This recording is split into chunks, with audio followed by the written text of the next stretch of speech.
The subject matter for tonight is public safety, and we have some important guests that I'd like to introduce. We have our police chief, John Perez, I see. And Chief, I'm not sure because I just got on. It looks like Lieutenant Art Chute is on as well. And yes, we promoted him to Commander Art Chute now and patrol. Oh, pardon me. Old habits got hard, Art. I'm sorry. Okay. You know that the rookie patrol officers you used to play golf with are now commanders. You know, you're getting old, I guess. But congratulations again, and apologies, Art. No problem. Thank you. Of course. And Takako Suzuki, our field rep, is on. Do we have any other guests or attendees? Yes, Second Russo. Councilmember Madison, I'm here, Lieutenant Russo at the traffic section, Anthony Russo. Great, good to see you again, Lieutenant, and thank you for joining. So I think we want to plunge right in. I usually start these meetings with a little bit of a prefatory statement about what we've been working on at City Hall, and I think it's fairly apparent that COVID continues to dominate our agendas and our thoughts and our work. I'm grateful that we will be receiving as a city somewhere in the neighborhood of $52 million from the COVID rescue plan that was adopted by both chambers of Congress in Washington and the Biden administration. That's the $1.9 trillion package that was named the Rescue Act, I believe, or the Rescue Package in connection with COVID. We are making really good progress with regard to vaccinations. And my understanding is that starting right away, later this week, we'll be vaccinating those 50 and older. And then in mid-April, we hope to be able to start vaccinating those 16 years and older. So we have high vaccination rates, and we want to continue to encourage everyone to get vaccinated. As far as I know, nobody has died from a COVID vaccination. And of course, we have, well over 500,000 deaths nationally of COVID virus. So it's super important that people get vaccinated. And we're also looking forward to the administration is working on an infrastructure bill that we also think Pasadena will be able to compete strongly for. And we're excited about that. We understand that it'll have a climate change emphasis as well as an emphasis on diversity, equity, and inclusion, particularly racial equity. And so as a diverse city, Pasadena will be able to compete there again really strongly for those funds. We look forward to starting to receive public comment in person again. I think we're actually test driving that, if you will, tomorrow morning. We have a special meeting, as we regularly do, with our Board of Supervisors member, Catherine Barger, Supervisor Barger, and the City Council will be meeting tomorrow at 8 a.m. And there's a published agenda about that meeting. Again, COVID is at the very top of that discussion, and COVID relief. And hopefully getting back to normal soon. I think as we all get vaccinated and the case infection and fatality rates continue to come down, we'll be able to start meeting safely again. I think we still should be wearing masks when we're out and about or in groups of people. And we're going to continue to try to promote social distance and hygiene and the like. I think our public health department's done a great job in terms of managing our response to COVID. And I get a number of communications every week from folks who've gotten their vaccinations at one of the city MPODs or at Huntington Hospital or another provider, praising the health department. It's definitely not perfect, and I know some of us have had to wait on online with the various internet issues and trying to get the right appointment and confirm the right appointment. We did have one hiccup where somehow the system was somehow gamed so that there were persons that were able to sign up that didn't qualify, and that resulted in the cancellation, I remember, of at least one day of our vaccinations, but I understand everybody was quickly rescheduled and the vaccinations were provided. So budget continues to be a real challenge for us. The COVID rescue relief that we'll be receiving is extremely important and helpful with regard to the budget, and it really is intended to mitigate the losses that the pandemic has brought on communities and cities like ours. So that's just an exciting development. But we have challenges, for example, at the Rose Bowl, where we haven't had an event since last January 1, 2020. With bond debt payments coming due and the like, we at City Council will have to support the Rose Bowl as best we can, and then look forward to rebuilding the public fisc in terms of the needs of the Rose Bowl, so that we can continue to do all the wonderful things that we do on New Year's Day. So those are just a sample of things that we're working on. Obviously, there's no rest for the weary or the wicked, as the case may be, and we have a number of other things. We're working on a general plan amendment. We have numerous other things. I must say I'm extremely pleased with Mayor Victor Gordo's nascent administration. He's got sworn in December, and he's hit the ground running. I find for me he's a much more collaborative leader in the model and spirit of Bill Bogard, who is a mentor to both Victor and myself and a friend. And I think the council is still working itself out. We have two new council members. Jess Rivas replaced Victor in Council District 5. And then Felicia Williams replaced Margaret McCostin, who, as you know, retired after a long period of service for her district. And so, we're getting used to having Felicia and Jess on the council. I think it's great that we have two women council members now, whereas before we only had one. And, looking forward to meeting all the challenges that we have as a city council. But tonight's topic really is one that I always describe as being, first and foremost in the minds of our residents. I think many of us are deeply involved in city issues, but there are a lot, frankly, the majority of our residents, don't pay extremely close attention to what's happening in City Hall, and that's fine, but they have expectations of us, and I always list right at the top of that, probably first among equals among a number of priorities, because certainly picking up trash is important, and having roadways that operate and streets that are clean and the like. But I think if we did any sort of survey, having a professional, effective, and responsive public service in the area of public safety would rank right at the top of the list. When our residents, when we all need to call 911 or even a non-emergency call, we're hoping and expecting as a world-class city that we'll have a timely, effective response with the right uniform, responding to that call, be it a firefighter or a Pasadena police officer. And the emphasis tonight is, of course, on the police side of things. And we could spend, many evenings talking about the issues that our police department is addressing in the community.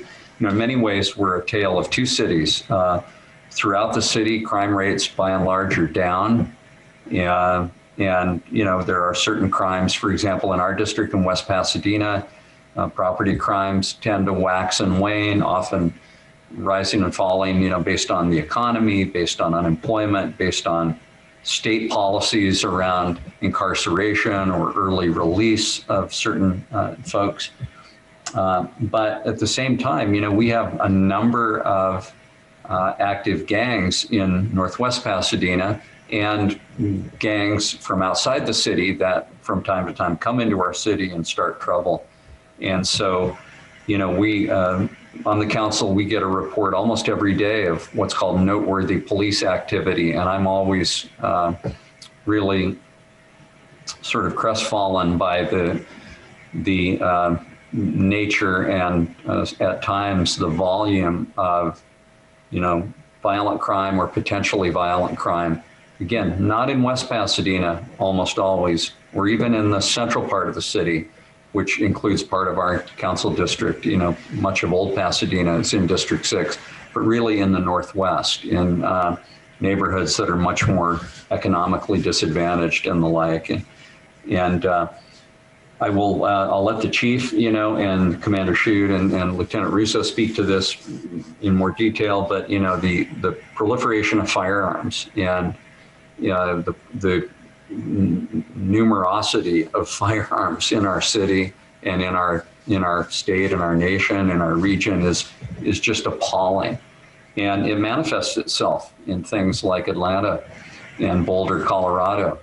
And, you know, I feel as long as we'll have free access to those kinds of, you know, really military style assault rifles, and that we don't have sufficient safeguards, checks and balances, and the ability of public safety authorities to intervene, and the ability of the community to call for interventions, you're going to have mentally disturbed and frankly just, you know, wrongdoers, bad actors that are going to commit these crimes because they'll have the capability to do that. And that's terrifying.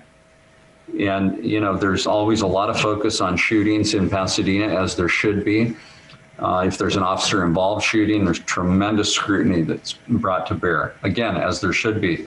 But what I'm amazed at when I read these noteworthies is how many contacts our police officers have with individuals, often who have criminal records or on parole or probation, that involve a firearm, usually a loaded firearm, and how our officers are able to successfully remove that firearm from the street.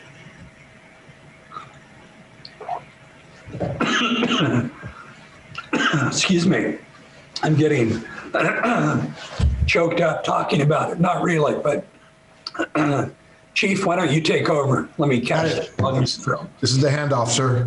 And so the council member, thank you so much for all those words. You're on the spot with you know, talking about these difficult issues. And first off, our hearts go out to everybody who's been impacted, not only by COVID, but the violence in our community, as well as what we're going through as a community with our officer-involved shooting and what's going on across the country. So we are morally, ethically, and legally binded by the outcome of these, that I'll hold myself responsible at the end of what's happening. But in the meantime, we'll continue to move forward with the process, the legal processes, the emotion, some of the protests, and some of the issues that will be coming forward. We are worried nationally about what's happening and the concerns for another round of protests across the country. We're impacted as well in Pasadena, as the attorney for George Floyd was hired by the McClain family as well.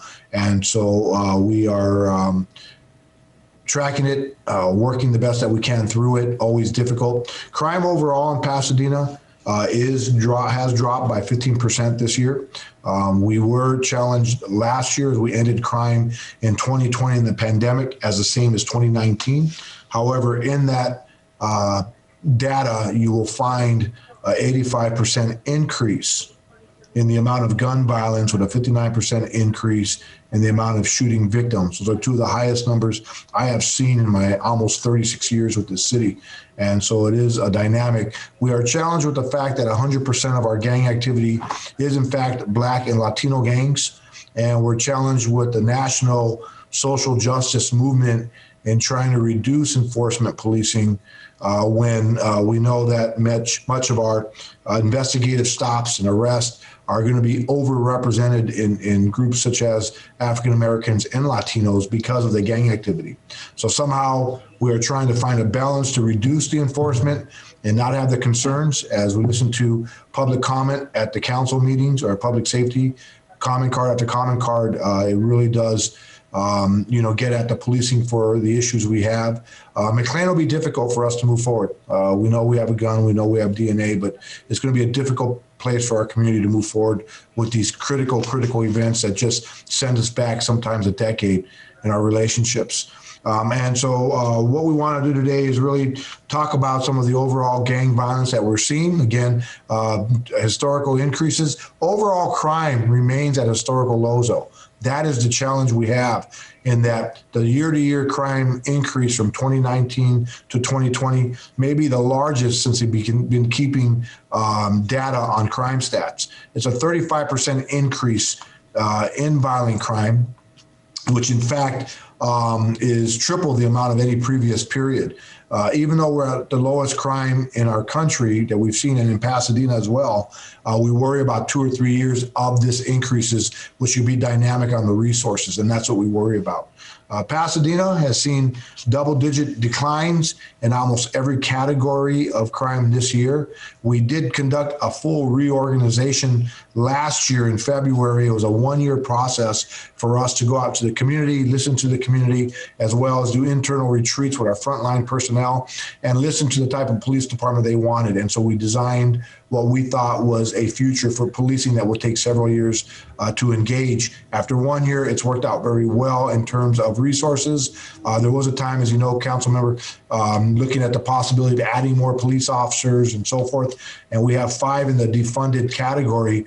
But at the time, it was more important for me to flatten the organization, stretch it out with resources, and identify what we needed to do with the resources we had. We eliminated the gang unit. And that gang unit elimination provided us a new opportunity to create a new model of policing. And we have been able to do that by stopping the old ways of just conducting gang enforcement by the number of people we stopped. And that's been helpful for us in reducing the national and local concerns about policing in our minority community. So it's been very, very important for us.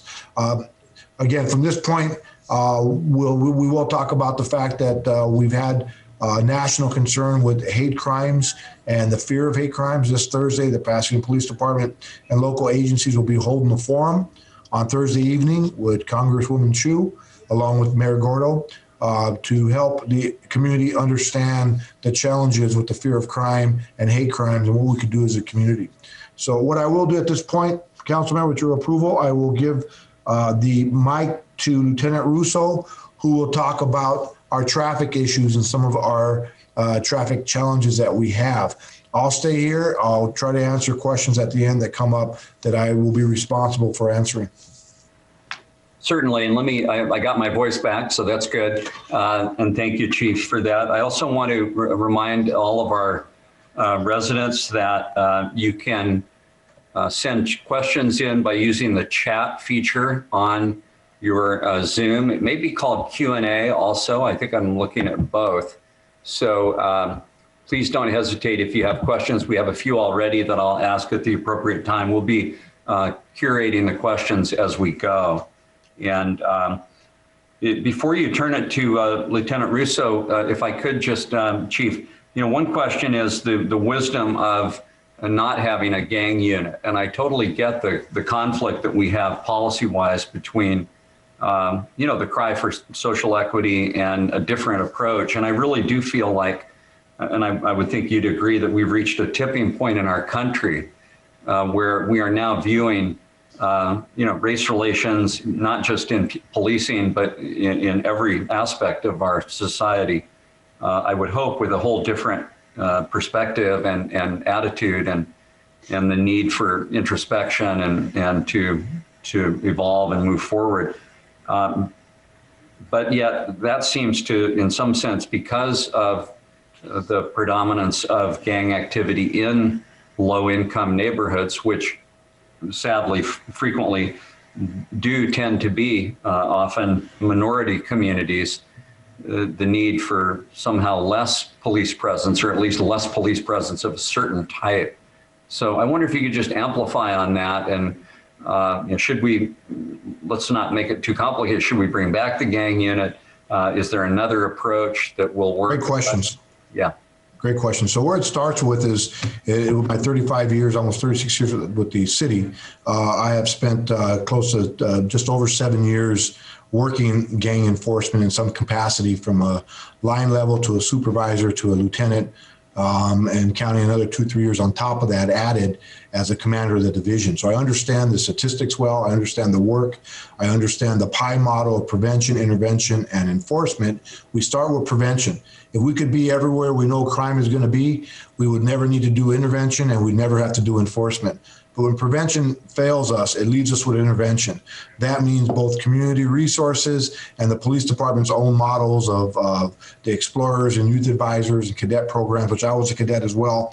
Those are very important. When those fail us as well, we have to turn to enforcement. And so the enforcement part is the most difficult, because prevention, intervention are not going to help us at that point, as we're seeing now. It will help us with the next cycle of violence that, as Pasadena, we see every few years. It comes back, and there's usually, unfortunately, young bodies piled up as a result of the gang violence. And again, we're talking about Black and Latino gangs. 100% of our activity is in the areas you described, which is a problem, because whenever you're talking about socioeconomic and density issues, it always falls into an issue of race for Latinos and Blacks. Growing up in a gang area myself, as a kid in LA, I understand that part of it. Had my very close cousin of mine who wasn't a gang member, stabbed and killed by gang members when we were 14 years old. We walked to the liquor store. I understand both sides of it very, very well, more than most people will ever realize. So the model of working gangs has a shelf life. Everything we do has a shelf life. The science of police work, the science of sociology, and all these different issues combined will tell us there's a better way to do what we're doing.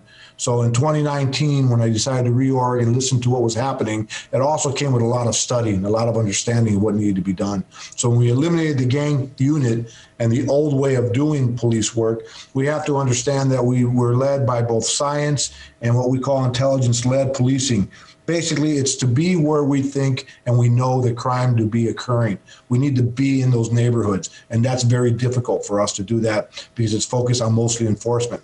We're now building a model around it, so we're doing prevention, intervention. We have officers beginning the initiative of neighborhood walks, by getting out and knocking on doors and understanding that we're going to talk to people. As I walk these neighborhoods and talk to people, they want us doing enforcement. They want us in these neighborhoods. The problem is we have people at the comment cards that come forward that don't usually live in these neighborhoods and don't live sometimes in the city, but through the comment cards, they're able to try to influence change or a snapshot of what's happening. And that's the balance that we try to strike. So we are looking right now with this new way of eliminating our violence is by focusing on career criminals we know that will commit crime again. We're focused on gang members that we know are active, not inactive. And that's made by what's happening out in the street. We are working regionally with other police departments to understand how the regional aspect is affecting our gangs. We have a gang here in Pasadena that's responsible for probably a dozen murders around the region. It is like the mafia running around and just innocently shooting people. Most of the people shot around Villa Park, in fact, all of them who died were Latinos and non-gang members who were targeted by one gang. That's problematic for us. And so it's much like the 10-year-old who was shot with the assault rifle. The 90 guns that we've seized this year, almost 60 of them are crime related, where we took them off people's waistbands or from the cars. And yet the majority of those are Latino and Black seizures. But at the same time, we are in the neighborhoods where the problems are happening, and we haven't had a shooting incident. I don't know if we will or not. The fact that these officers do this type of police work and are able to remove 90 guns from people's waistbands and cars without having another shooting is amazing. Even police departments in the area are amazed at how many guns that Pasadena is pulling off from our neighborhoods. So the new model of reducing violence includes preventing, intervening, and enforcing laws of the city, the state, and looking at people that are active in gangs and trying to arrest them for these crimes. The big net we would throw in and see how many people we grabbed and just start asking questions if we were gang members, that's what we're trying to stay away from. It's a very specific model. And so we moved those officers back into patrol. So we had more officers in patrol. We expanded our patrol numbers from 76 to 90. Our emergency response times right now is the fastest I've seen it in my career. At 3 minutes and 20 seconds is the average time for an emergency, which is amazing. So these are things that we're adjusting the organization. We have a team of officers to look at crime data. They're telling us who is active, where they're active, and we're looking for them.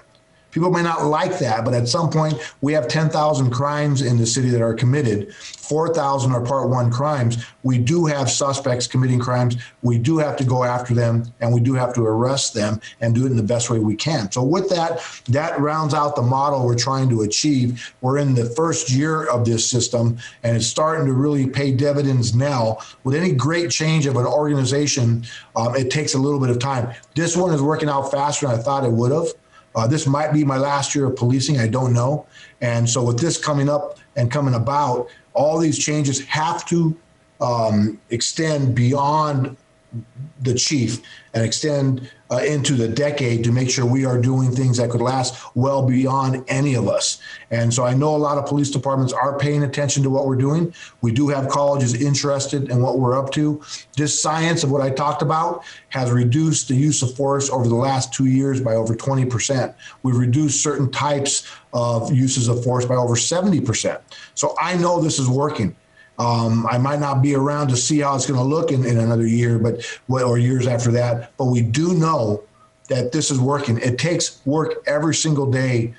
There's not a day I'm not spending hours and hours, or like last night, the shooting and murder in Monrovia, where a gang member was shot. That kept me up till 12 or 1 o'clock in the morning, making phone calls and dealing with people. So this is a constant 24-hour, 7-day-a-week job that we need somebody on top to look at the model. So I know I was heavily criticized, council member, but I have faith in the research that I've been working towards for the last 35 years, knowing what works and what doesn't, being in the trenches, and this is working.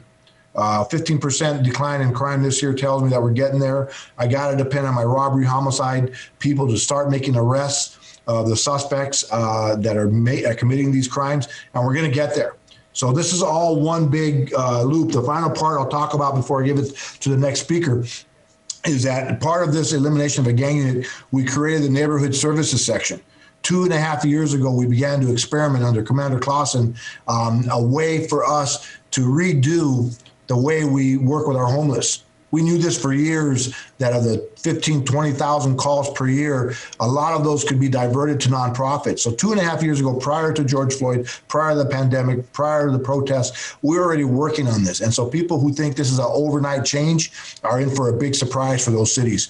This 2.5-year journey has produced a model that we're going to share here next month for public safety. And it's going to really demonstrate the work that we have in front of us, expanding the PORT team, expanding the HOPE team, using nonprofits. As we put an expert into our dispatch center, we are able to refer about a call an hour. Over the year, that would be about 8,000 to 9,000 calls for service that we could send out to nonprofits. The challenge with that is not all nonprofits are ready for this type of work. A lot of nonprofits don't want to go to most of the calls that have either a piece of a call that is insinuating some type of violence or aggression. They don't want to deal with that. So there's calls that we have to get into, clean it, and then have the nonprofits come in. One thing that police departments are not very good at is referrals. We're not very good at knowing how to refer, but for a reason. My dispatchers, God love them, with 1,200 phone calls a day and dispatching almost 400 calls per day, you will find out we have one of the fastest tempos in policing in Southern California. They have less than 2 minutes and usually less than a minute to take the phone call, get rid of it, and send it off to get somebody there. They usually don't have the time to work the call and get it out to a nonprofit. And nor am I asking the city to give me more resources. Right now, the average person in Pasadena pays $650 a year for policing services. In a house of, you'd say 4 people in a home, it's up to about $2,400, $2,500 per person when you look at our budget. So trying not to expand the budget is important for us. But also the police officers don't have a lot of time to get to calls and spend time to refer people and wait for a nonprofit to show up. So somehow we got to speed that up so the officers get back to the other calls for service. Again, adding more officers is always great. We've had years when we've had 15, 20 more officers and crime was another 20% higher than we have now. So I'm not sure more officers is also the answer. I think first we have to clean the slate, rebuild it, see what we have, and then add the resources in a very smart way if you're going to rebuild the engine. And we're starting to see that. So all this going on, I'll end it with this. We are tracking our transient calls every day. Most of our transient population are not criminals, believe it or not. Most of them are just need help. The small percentage that do, as we have no bail and the re-release and no prosecution for misdemeanors, those are all good things for people to have a second chance. However, it needs to be case by case instead of one big giant principle for everybody, because we do know the majority of homeless people that do have problems are addicted to drugs, alcohol, and prescription drugs. We catch them with their vouchers in their pocket. They don't want to stay in places where there's bunk beds because they just don't want that. So they're finding other places to sleep, other places to live because they don't want to be in those type of environments. So what we are doing is trying to provide them the services they need. And I see great work coming out of the port team so much that we're looking towards having a second port team. Our city manager has been behind this and has supported this and has guided me for the last 2.5 years with these crazy ideas that we've had. He's been right there to say, let's give it a try or let's adjust. So we are spinning on all cycles and all directions. You'd be proud of the police officers and the type of work they're doing.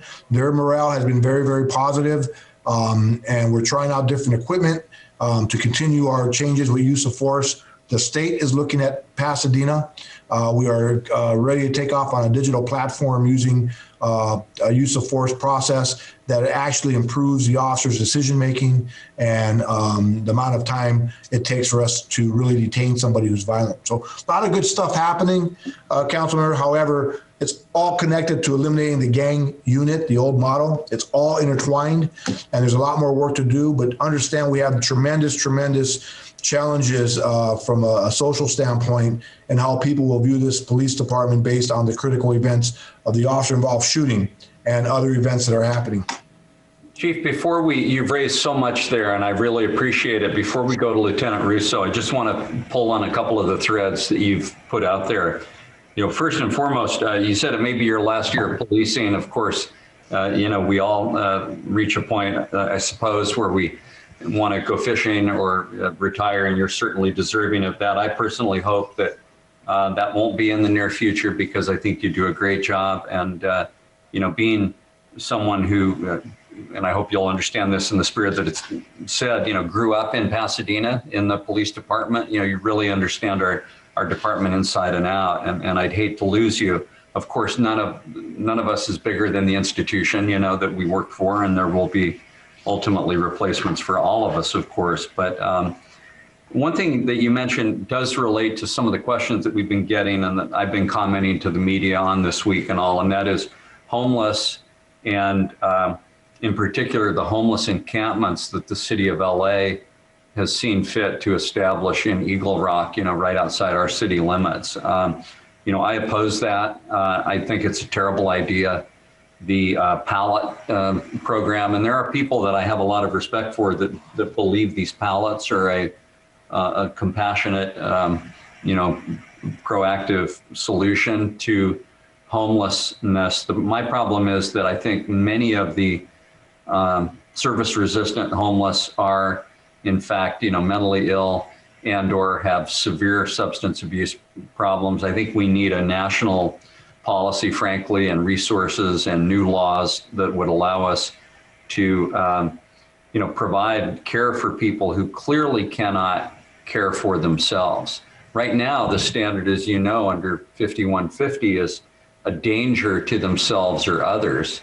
But there's sort of a gray area where someone can't care for themselves, but maybe they're not an explicit danger to themselves. Now, I would argue if someone is, you know, not engaged in any personal hygiene, is living in filth, is standing in the middle of the roadway, you know, panhandling and sort of yelling and the like, that's someone that is in fact a danger to themselves. But even if not, they clearly can't care for themselves, and we need resources and programs.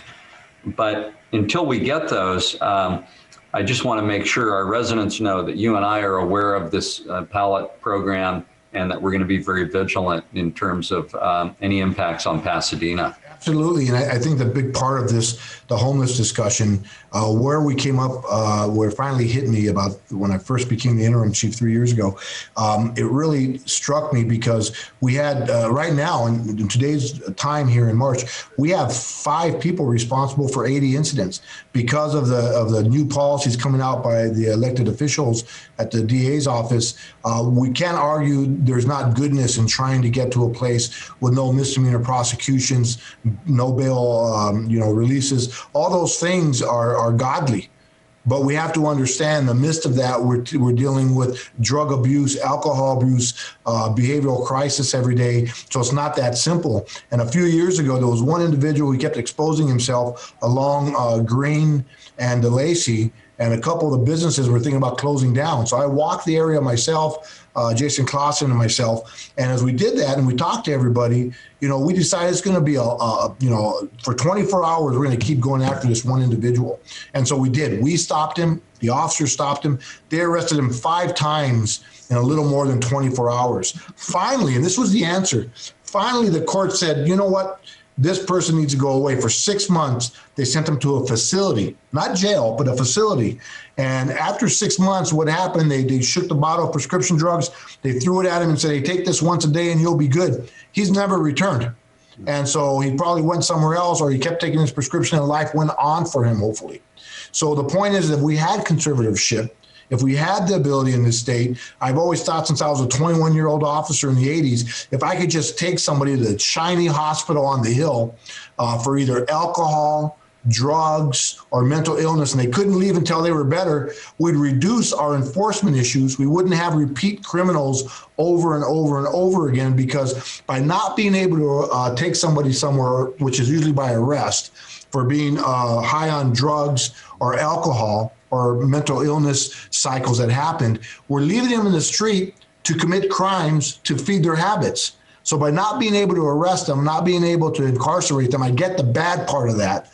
But a lot of people, if you talk to people who have been drug addicted, they will tell you that going to jail is probably the best thing for them to get them off drugs.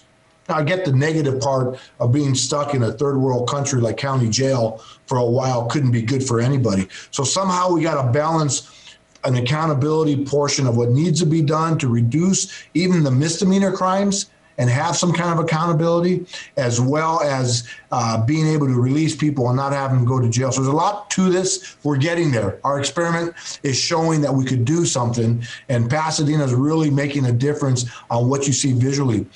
People are usually upset when they report encampments to me, but almost 100% of the time I get a quick email from people thanking us for the work that we're doing to help reduce those efforts. So a lot to do, council member, but we're making, again, this change might take a couple more years to get into place, but I'm with you on the issue outside the city there at the border.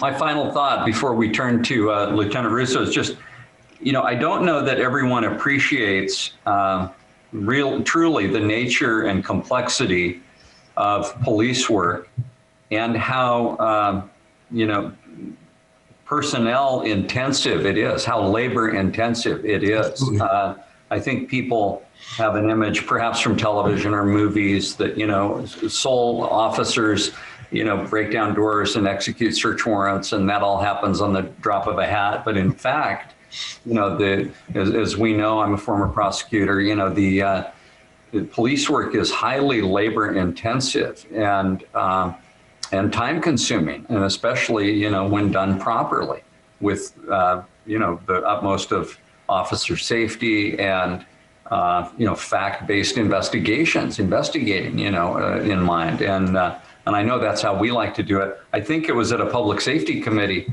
somebody said, why don't you just send social workers to the nonviolent calls that our police department gets? And I said, that's a great idea. You just loan me your crystal ball, and that way we can figure out which calls will be nonviolent and problem solved. Because of course, your officers do they know which call can turn violent or not? Obviously, there are calls that are more likely than not to be nonviolent, but one never knows, right? And there are certain standards and safeguards that we have to bring to bear every minute of every workday. So, and that's one of the reasons we had some very positive comments last summer. In fact, they asked myself and our Chute, we gave training courses for local chiefs because people were very, very interested in the region of why Pasadena had 50 protests with tens of thousands of people, and we had no negative outcomes at the protests. We made one arrest for somebody with a gun and 2 young people trying to break a window for a burglary. And so we went around the region and we gave and provided training for many of these police departments because of that approach. So I believe Pasadena, one thing we've never been is one of the top 10 safest cities in the state.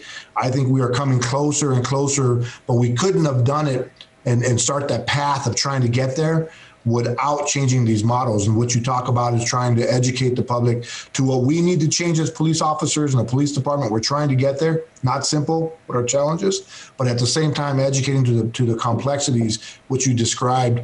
If they knew how much work and accountability and oversight that we provide ourselves on doing a search warrant or a protest or any of these things that we do, it's one of the reasons we've been very fortunate. However, with that comes the term of cooperation, what people refer to as de-escalation. We track these incidents. Every year we have about 1,000 to 1,200 incidents of de-escalated events where we didn't escalate it and we were able to take a gun and not shoot or hurt anybody. But those get erased. With 120,000 calls for service, we only have to have one every other year to ruin the community's trust and confidence for a while until the facts come out. And even then, that's not always the case. And so we get drowned out by the activists and the people. Every 4 or 5 years, we lose 20% of our people to other agencies. In 2016, we were just cleaned out of our best officers who thought there wasn't community respect or support. Today, we are hiring at a faster pace. I have 200-300 candidates for 8 positions. So as much as I want more officers, I'm really focused on keeping them here, better equipment, spend more money on cars, making sure they're competitive with the most competitive police departments. That's not always simple. In my career, when we hire more officers, the salaries come down, the equipment's not kept up. So it's been this ugly cycle of trying to get somewhere better. And I think we're getting there, but it may take 2, 3, 4 more years to get to where we can really be proud of what the city is trying to do in reducing the enforcement levels that's required at times for the police department. You mentioned also the new district attorney and some of his policies. I am, definitely for me, the jury is still out on him and his administration. I suppose you could imagine a worse start to a new DA administration, but it'd be hard to do that. He's really had a rough go of it. And one thing I want our residents to know, whatever you feel about Mr. Gascon and his sort of new regime, is in Pasadena, we have our own city prosecutor's office that handles the prosecution of misdemeanors. The DA handles felony prosecutions countywide, but throughout much of the county, they also handle misdemeanor prosecutions, either because it's an unincorporated area or because many municipalities actually contract with the DA to do that, rather than have their own prosecutors. I'm proud and supportive of the fact that Pasadena has a city attorney's office that has both civil and criminal prosecutors. So we've got some autonomy there in terms of our approach to misdemeanors, although, under state law, there are certain initiatives that are really constraining prosecutors, in terms of mandatory diversion for certain offenses, even offenses involving firearms, for example, that are concerning. So, and with the DA, council member, he's a good man. And I think if you got to be critical of what he's doing right now from my end, he just went too fast and too hard. And he went from a place with one police chief and 100 DAs to a place with 44 strong police chiefs and 1,000 DAs. So it probably needed more education, more massaging, more understanding on both ways, so the baby doesn't go out the bathwater. I mean, there's a lot of crimes that we are tracking that are going to get sucked up into the vacuum. He's already correcting some of these things. But overall, it's just really upset many of the families who have lost family members to violence, police officers' families, other type of individuals. And I think he's tried to backtrack on some of that. But overall, people have been offended by how fast this has gone. And so for me, it's a matter of, if all that he wants to do was individualized and we had the time and the effort, it'd be a different outcome. Each individual case needs so much attention to do this. It's just intensive. But to do it as a blanket, as we learned from having a gang unit that did it one way, it requires much, much more than that. So somehow we're gonna have to figure it out, because the pendulum has swung. It's just how fast it's gone. And that's gonna be, I'm concerned about the violent rate traveling faster unless we do something about it regionally. I'm worried about Pasadena. I'm worried about the amount of gang violence. 59% in shooting victim is no joke. 85% increase in gun crime and an increase in ghost guns is a problem for all of us. And at what point does it start to hit our neighborhoods and places that you frequent? And that's what we worry about. Okay, well, let's, if we could, moving right along, may we turn to Lieutenant Russo then to address traffic. I've got a lot of questions coming in about traffic and speeding and loud muffler noise and the like. And so will you stick around though, Chief, so that we can wrap up? I'll be here. I'm here to support Lieutenant Russo. It sounds like he might have a tough travel here for the next few minutes. Appreciate it. Thank you so much. And Anthony, are you on, and can you address traffic? Yeah. Thank you. Thank you, sir. Yes, I am. Thank you, Councilmember, and I'll do my best. Thanks for sticking around, Chief, because I know that although this topic isn't as interesting, it touches everybody, and so everybody has a big stake in this one. I think everyone would agree that with COVID, we've seen changes in traffic patterns and then also in traffic behavior. We've changed the streets to support restaurants and businesses. So even in some places with less cars on the road, what you'll find is that there's slightly more traffic congestion, and there's other things to negotiate on the roadway that were never there, pre-COVID, as we've taken away lanes or taken away parking places. And so it's kind of been an adaptation to everybody that's been on the road, and that's led to some inattention or just some other types of violations that I think we've been picking up and seeing as we continue to try and alleviate a lot of the traffic issues.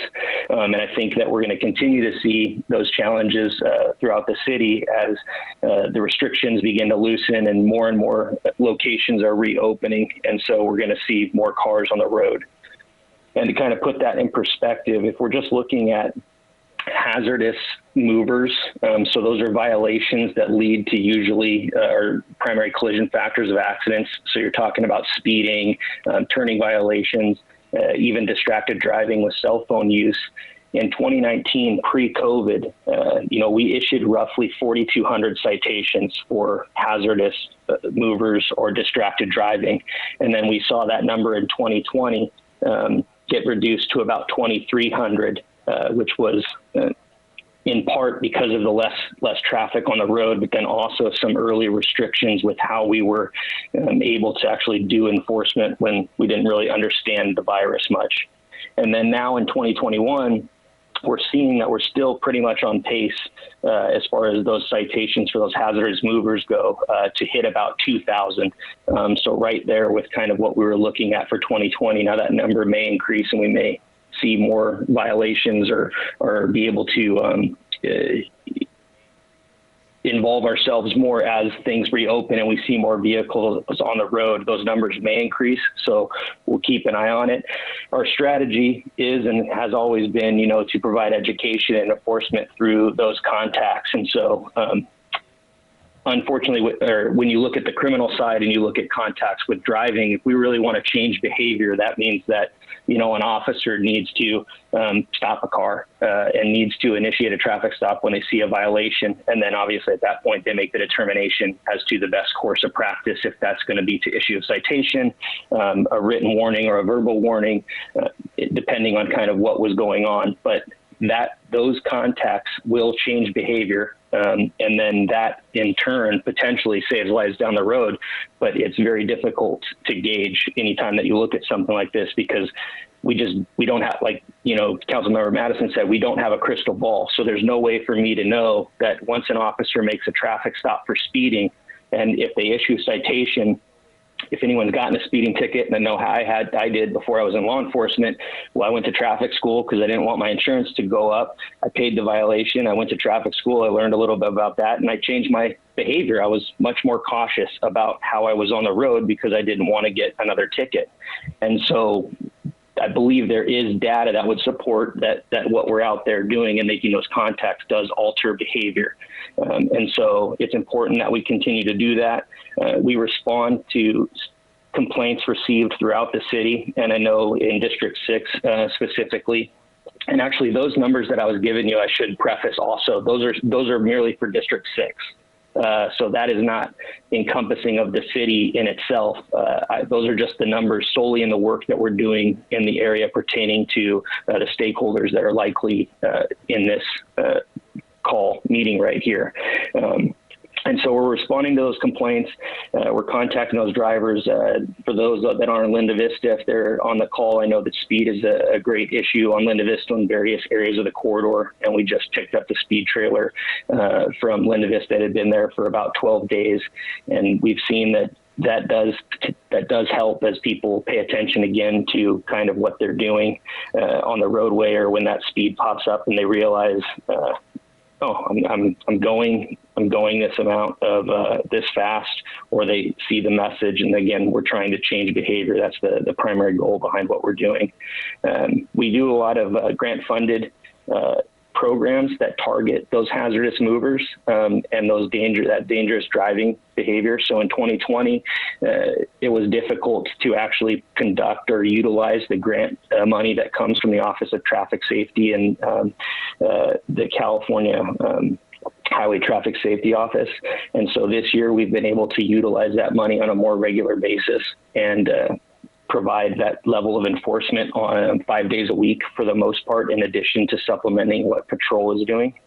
And then I recognize that the hot spots and the primary complaints are going to be Arroyo Boulevard, Orange Grove, corridor, the south there, Linda Vista, Pasadena, Fair Oaks, California, speed complaints, noise complaints, mufflers. Some of these issues are difficult for us to gauge because of sometimes the noise complaint, obviously when it's called and it's not there, then if an officer shows up or if somebody calls to report the incident, by the time we get there, the vehicle or the incident that is actually being called about is already gone. So it's not like an ongoing crime that typically lasts for several minutes. Sometimes these things are there for the split second and then they're out of the area, but we do always respond and then search the area for those complaints to try and mitigate them. And then if we hear about issues such as speed or running stop signs, the guys will spend, and by the guys, I mean our traffic motor officers will spend a considerable amount of time out there either working on speed, kind of hiding off to the side and using laser to gauge speeders and then write citations.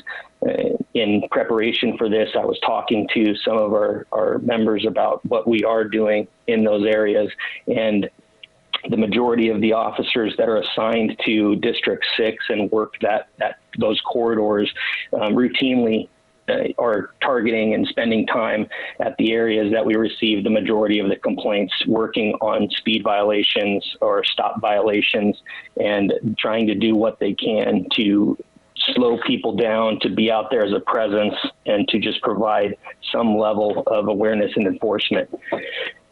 I'd also just like to close just to let everybody know and just say that April is Distracted Driver Enforcement Month, and that's a national program that, again, is through Office of Traffic Safety and the National Highway Traffic about educating drivers about how distracted driving leads to accidents. And usually what you see when you have an accident, if people are speeding, there's a contributing factor beyond just the speed, and that's either cell phone use or that's they lost control of the car due to a turning movement. And so it becomes very deadly once you add speed and then you add some of these other violations. So for the month of April, Pasadena and every other agency around the nation is going to be focusing on educating drivers and enforcing that behavior of cell phone use and talking on the phone while you're in the car. And we're going to be trying to contact as many people as possible to educate regarding that behavior and try to limit. And again, there's no way to gauge the context that we make and then the results that come up. But I think common sense would tell us all that the more contacts that are made out there and educating the public and or citing violators that are egregious violations will help change behavior that will reduce what is going on. And I know that there will likely be some questions about it. And so if I can answer any of those things and if I receive any help from my colleagues, I appreciate it. And that's kind of, I think, a general overview of where we are as far as traffic goes for District 6. Thank you. I really appreciate the update. Let me start with one observation and then some questions. And I've been looking at the chat Q&A, and it sounds like you have too, Tony, so that's great. But one thing I would just comment with, I think we need more police officers and we need more motor officers, both. And I have proposed that at our annual budget meetings with very little support from my colleagues. Now, to be fair, the budget is a complex arrangement for a city.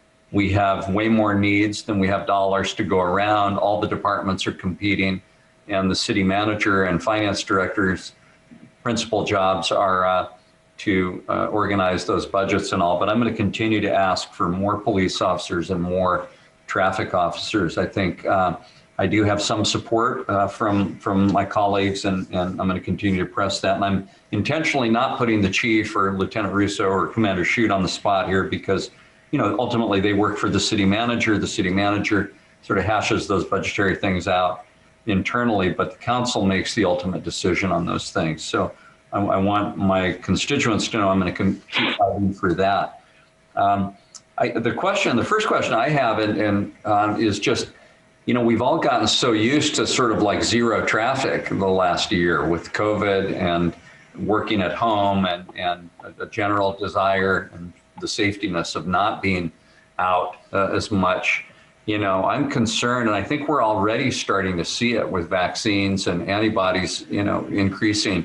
I'm already noticing traffic, and I'm wondering, is it even going to be worse, because there's all this pent up demand that people have to be out and about and go out and socialize and what have you. Don't know if you get any thought to that, Lieutenant, but it'd be great to take on it. Councilmember, as I give it to Anthony to answer that, what we have seen everywhere is less cars in the street and a lot of young people, but everybody in general, driving faster. Yeah. And now that there's more traffic, many of the younger drivers don't know how to handle that change.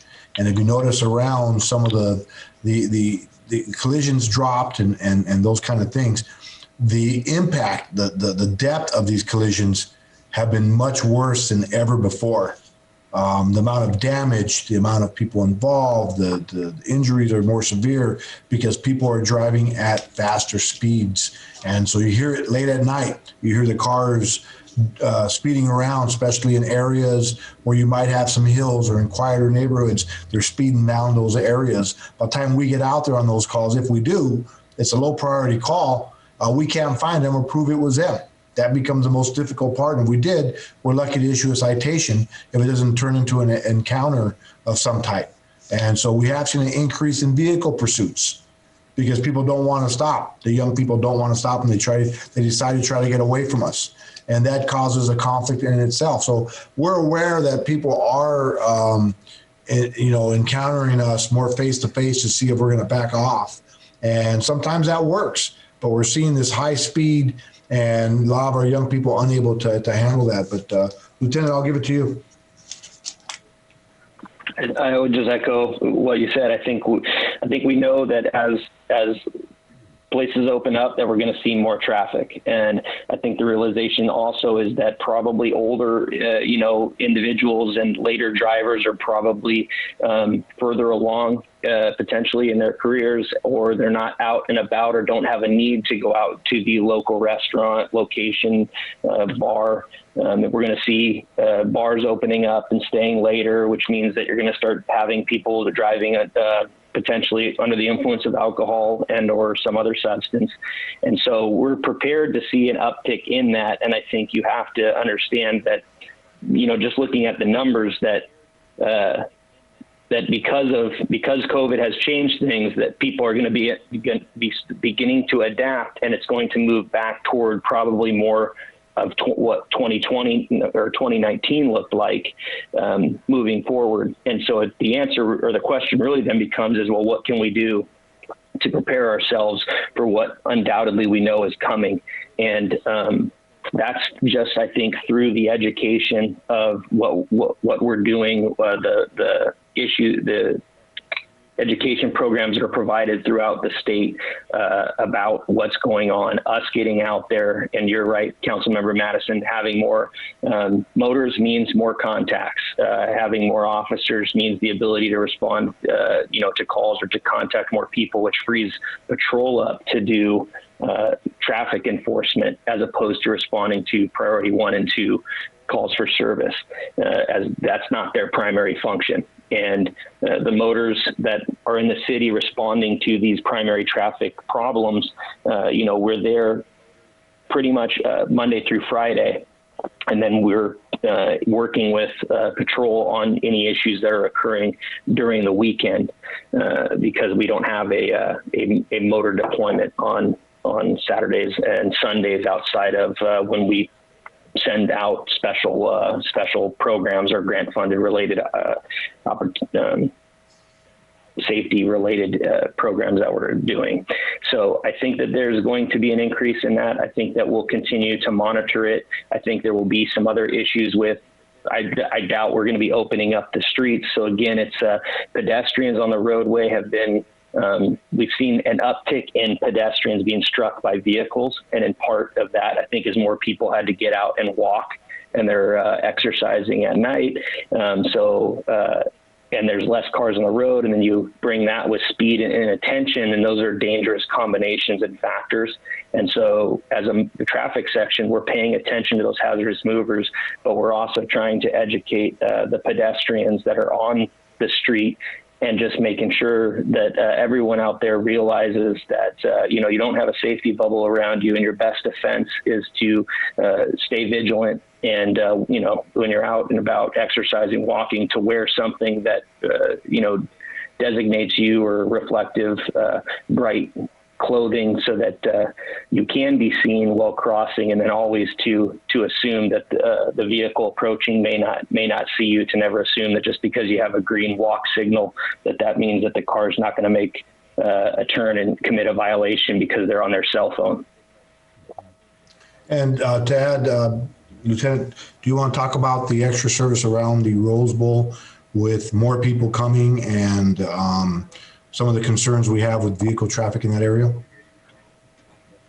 Yeah, so to that point, we've seen a lot more people coming to the Rose Bowl as a place to create, the social distancing, to be able to get out. It's a beautiful venue to begin with, and it's always been a popular spot. But I do think that we've seen more people from surrounding areas coming out because of the fact that it's so wide open, and there's so many different locations where somebody could provide and get what they're looking for, a little bit of outdoor exercise, but then also the distance from their neighbor. And so we're routinely, with patrol and through motors, we routinely patrol the lots and the Rose Bowl loop to try and, again, make sure that we're mitigating the driving that goes along the bowl, and then also making it safe for exercisers and visitors to come spend the day or evening, early afternoon with their family and get some air in a safe environment.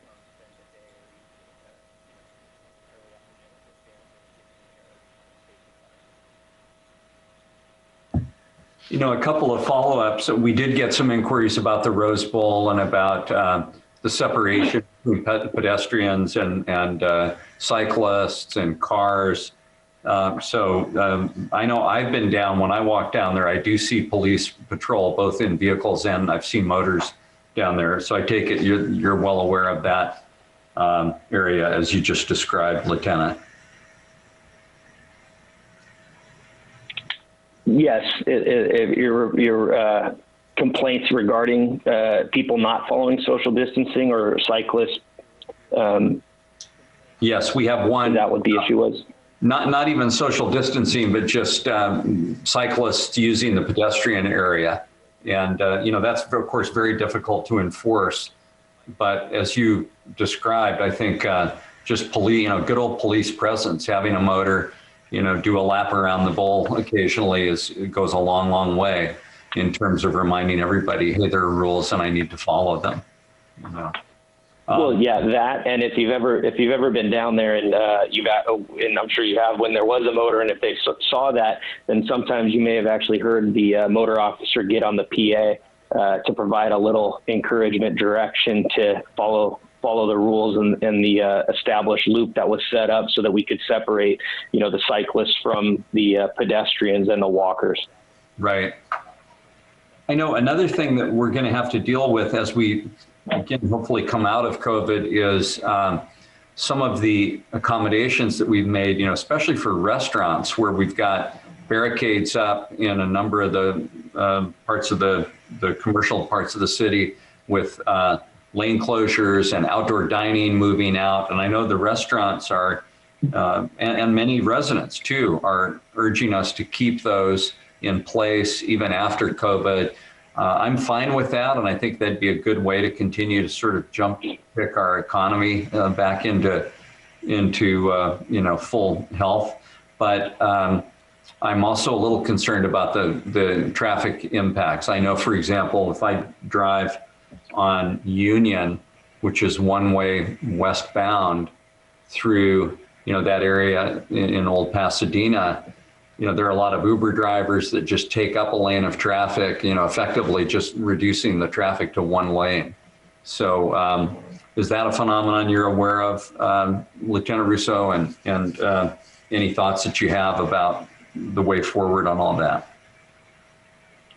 Well, we work with the Department of Transportation, and so I attend monthly meetings, and so these are all things that are considered and we're looking at as we continue to evaluate the amount of traffic that is actually on the streets, and then again trying to figure out what's the best course of action to keep it safe, but then also allow people to move through the city to the next spot.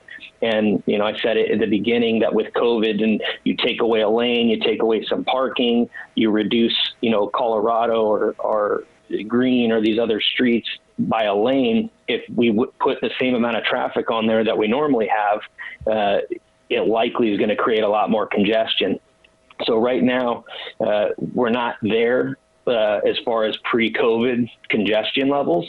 But as we open up, it's just going to be something that we have to continually monitor and work with, other city entities such as DOT to determine how do we mitigate any of those other congestion related issues, or if there are any safety issues that pop up that just general enforcement or police presence isn't going to solve. And we're going to actually have to look at restructuring or redesigning how we're moving traffic through those areas.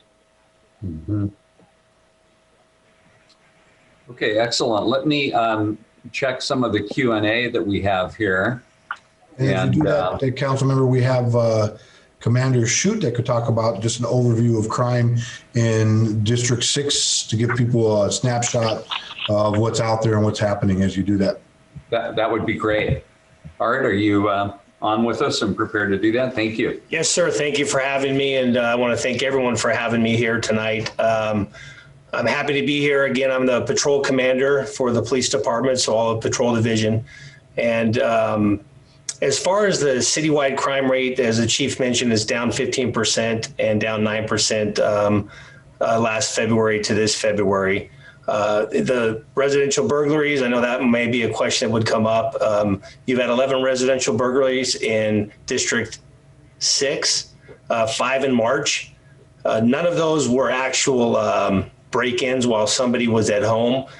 There was one in an attic, a couple in the garage to take bikes, and then there was one shattered window and a person wasn't home. But I know that that's a big concern, and we have had instances where we've had people home when people have committed burglaries, and that's a big concern for us.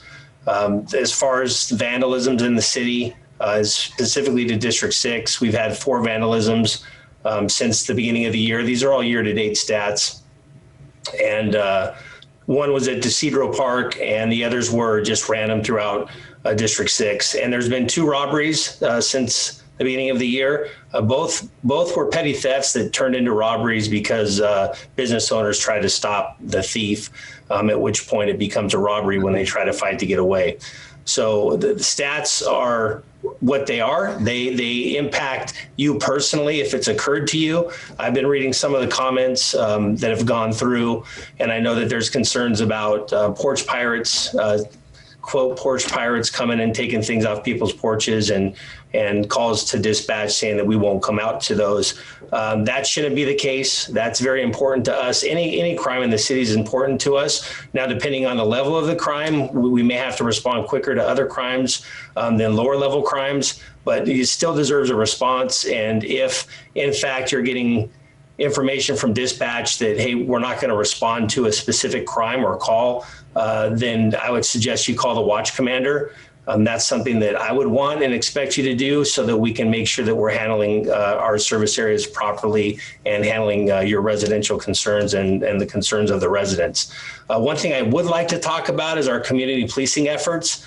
We are reviving our community policing efforts in the respect that we're getting more engaged. I think we got away from it. This is something since I've been here that we've talked about community policing and how we do policing in Pasadena. I think we do a really good job of it, but we're having to get back into it and not just responding to problem areas, because we will do that. You call with a problem, we're going to handle it. We're going to do the best we can to get officers out there within their service area. For you, you're in District 6. Yet your service area for the police department is Service Area 1. So you have Lieutenant Ortiz, who's actually the service area lieutenant or commander, so to speak. And then under him, he has sergeants and officers. So what I'd like to see start happening, and I'm talking to my lieutenants about it now in all my service areas, is not just responding to problems to fix problems that are occurring, but to prevent problems before they occur and being proactive. But a part of that's engaging the community, getting out of the cars, talking to kids in the streets, talking to families, talking to people watering their lawns as you're driving by when you do have a moment to stop and talk. And I encourage them to do that. And I encourage the residents to engage our officers, not just when there's a crime that's committed. Of course, that's going to happen. But when we're out just patrolling the streets in the parks, whether it's our park safety officers patrolling the parks, our officers patrolling the parks, I really want them to engage the community and ask that you engage them as well. And then we get to know each other. We feel more comfortable about calling, about reporting things, or just having a conversation, and then it gets everybody engaged. And what that does is it helps the community get more engaged in their neighborhoods, and you tend to help your neighbors out. I mean, neighborhoods aren't like they used to be when I was growing up and all the kids played in the street and all the parents talked and we all got together. Now it's more secluded, it seems as though. People aren't getting together quite as much, but if we can get that community engagement, what starts to happen is you start to look out for your neighbors and you start to report things that look suspicious, as opposed to writing it off saying, well, I don't really know them. Maybe it's somebody they know. And you get to know who should be around the neighborhood. And that would help both us and you, the residents in your specific neighborhoods. That's very important to me. And I wanted to make sure that you guys had heard that from me as the commander of the patrol division. And we are even looking at going from 5 service areas to 4 service areas, so we could put more officers in each respective service area, which would benefit and give us more time to engage the community and get out of our cars, walk neighborhoods and walk in the parks, and go from there. So I appreciate your time. I'll be more than happy to answer any questions that you may have. Really appreciate it, Art. And I too constantly tell folks the statement that puzzles me the most about our residents' relationship to the police department is, I didn't want to bother them. And I tell them until I'm blue in the face, we want you to bother us, right? Collectively. And if you notice something awry, it could be a clue. You might not even realize. It's almost like, your child comes home from school and you can tell they're not well or they're not feeling just by looking at them. Your community is kind of like that too. And so, I think we all should listen to those instincts. Obviously, we shouldn't call 911 because, we just noticed that the neighbor's car is parked in a different place or something. There is a non-emergency number. And am I correct, Commander, that it's still 626-744-4241? Is that the non-emergency number that folks should use? 4521. 4521. Yes. So could you repeat that just for everyone? It's 626-744-4521. Okay. That's the non-emergency number for the PD. Yes, sir. Great. And obviously, if there is an emergency, if you're witnessing a crime being committed or someone's hurt, or the like, 911 is appropriate. But for non-emergency calls, that's the number that they should use. Yes, sir. And Councilmember Madison, I'm really glad you brought that up because I've heard that myself, that people don't want to bother us. That's what we're here for. We're here for you, and we're here to respond to anything that you think may not be right, because a lot of times that can be the difference between a crime being committed and somebody, being violated. So we do appreciate that and that outreach. Thank you for mentioning that. No, of course. And I know this is just sort of topical. We had a bear in the neighborhood last night, and I communicated with Taka, who was immediately in touch with the Humane Society and Fish and Game up on Patrician. I know that the bear was in the neighborhood. Good-sized bear, too. One of my close friends, actually, and neighbors, sent me a video of the bear. And as it warms up, we're going to see the bears coming back out again. We've seen them over at the east side of town, up in the hillside. We try to put the big bear signs out with a red line through it, but the bears aren't listening. So we just it creates a problem for us. But they're out again, so people need to be patient with that. And I assume the advice for bears and burglars and any other kind of dangerous situation is call the authorities. Don't try to intervene yourself. Certainly not with a bear. Yeah, the bears are trying to move through. They're trying to find something. They're looking for anything they smelled and trying to get out of there as quick as they can. They don't want no issues or no problems. So if we try to engage them and get curious, they get worried about that. So it's just good to stay away.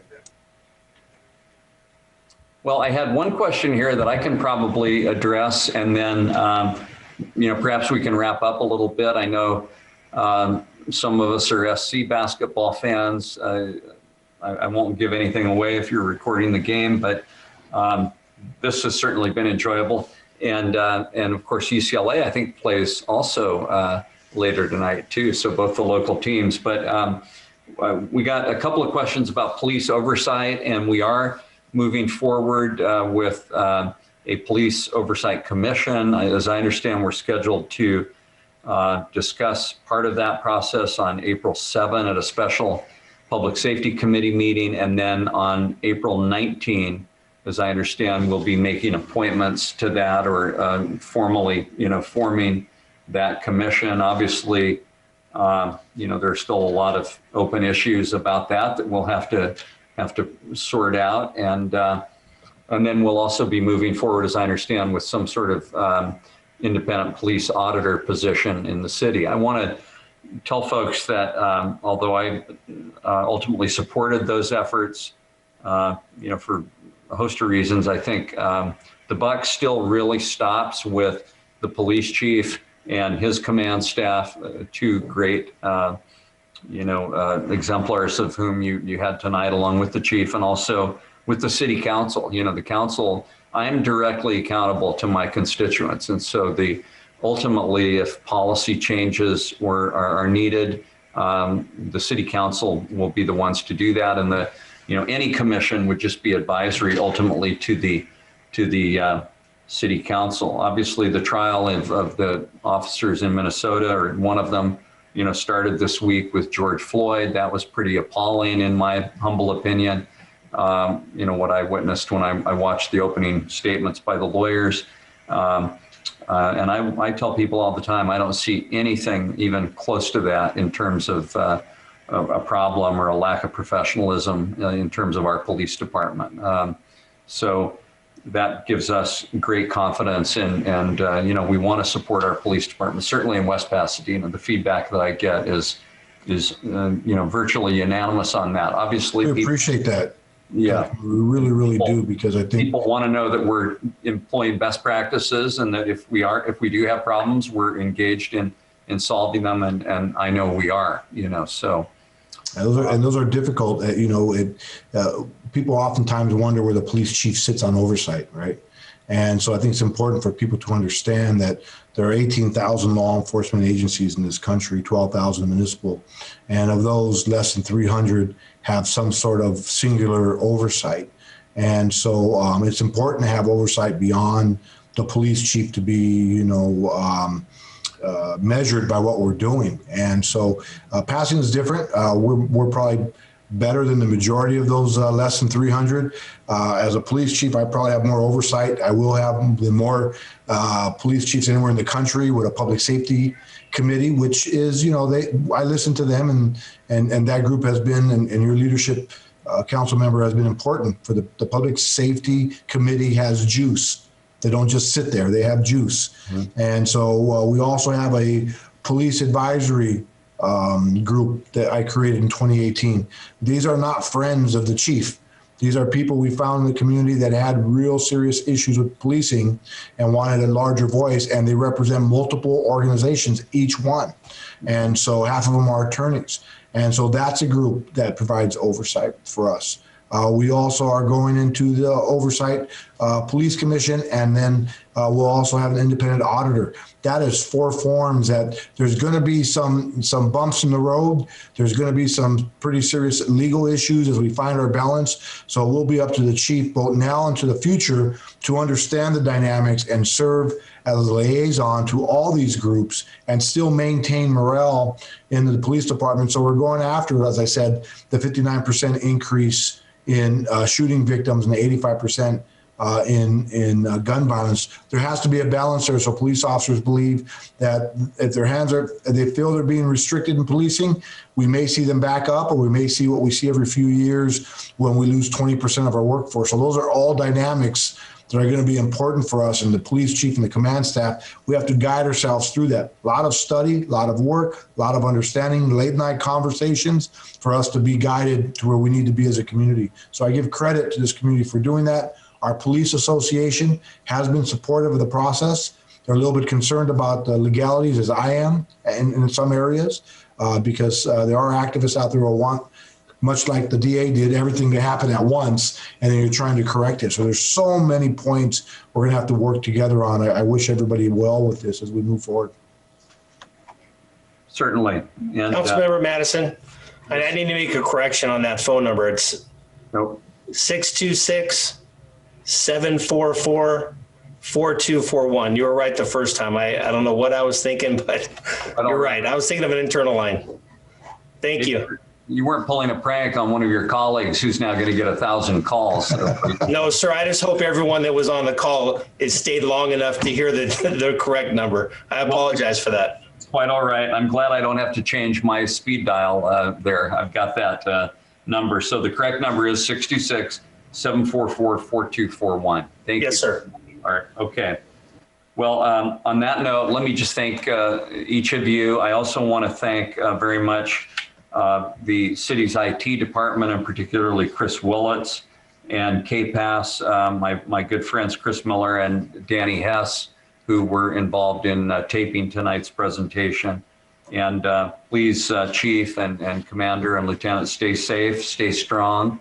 We really do appreciate you and what you're doing for all of us and for our community. And I know better times are ahead for all of us as we work through COVID and get back to normal and have some football games at the Rose Bowl and you know, back to our you know, great city that we have in terms of restaurants and recreation and commercial activities. So be well, everybody, all of the residents and constituents. Thank you so much. Our great field rep, Taka Suzuki, want to recognize her as well. And be safe. We'll talk soon. Thank you so much. Thank you. Good night, all.